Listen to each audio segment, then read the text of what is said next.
Le dépistage néonatal a tout changé dans l'évolution de cette maladie.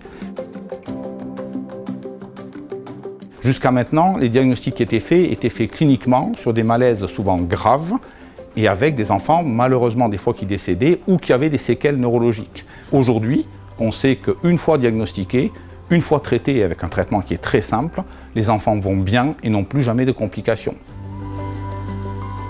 Pour fonctionner, l'organisme a besoin d'énergie et cette énergie, on la puise dans les sucres et dans les graisses.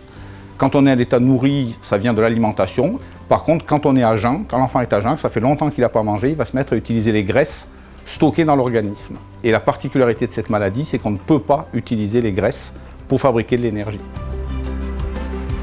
Les conséquences sont que tant que l'enfant est à l'état nourri, généralement il va bien, mais dès qu'il va jeûner, soit parce qu'il va commencer à sauter un repas, par exemple la nuit, soit parce qu'il va être malade et qu'il va moins bien manger, cela va engendrer brutalement une carence énergétique qui va donner une hypoglycémie avec généralement une très mauvaise tolérance, principalement cérébrale. C'est souvent un enfant qui va faire un malaise grave, éventuellement qui va convulser et qui peut engendrer des séquelles principalement neurologiques, voire même des fois exceptionnellement un décès.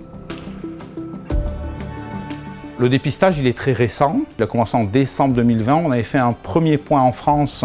Après 15 mois de dépistage, on avait 35 enfants qui avaient été diagnostiqués. On estime qu'on doit tourner aux alentours de 1 cas sur 25 000 naissances. Ça change profondément le pronostic de ces enfants-là, puisque jusque-là, les patients que l'on diagnostiquait, on les diagnostiquait cliniquement suite à un malaise grave avec un risque de séquelles. Le dépistage néonatal permet de dépister cette maladie avant les moindres symptômes. On est 3 médecins dans le service, donc à tour de rôle, on prend en charge les enfants dépistés.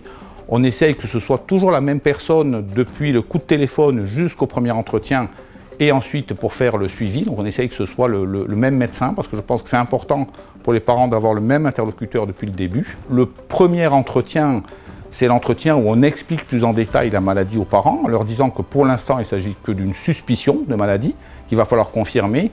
Mais tout de suite on enchaîne sur le fait que si leur enfant est positif, ce n'est pas grave, puisque cette maladie, une fois qu'elle est diagnostiquée avant la première décompensation, il n'y a plus jamais de problème de santé. Le traitement est excessivement simple, il suffit de ne pas laisser jeûner ces enfants-là, et avec une prévention très simple du jeûne, ces enfants-là ont une vie tout à fait normale. En vieillissant, la maladie s'atténue de plus en plus, qui fait que les adultes ont relativement peu de consignes, mis à part éviter de volontairement jeûner.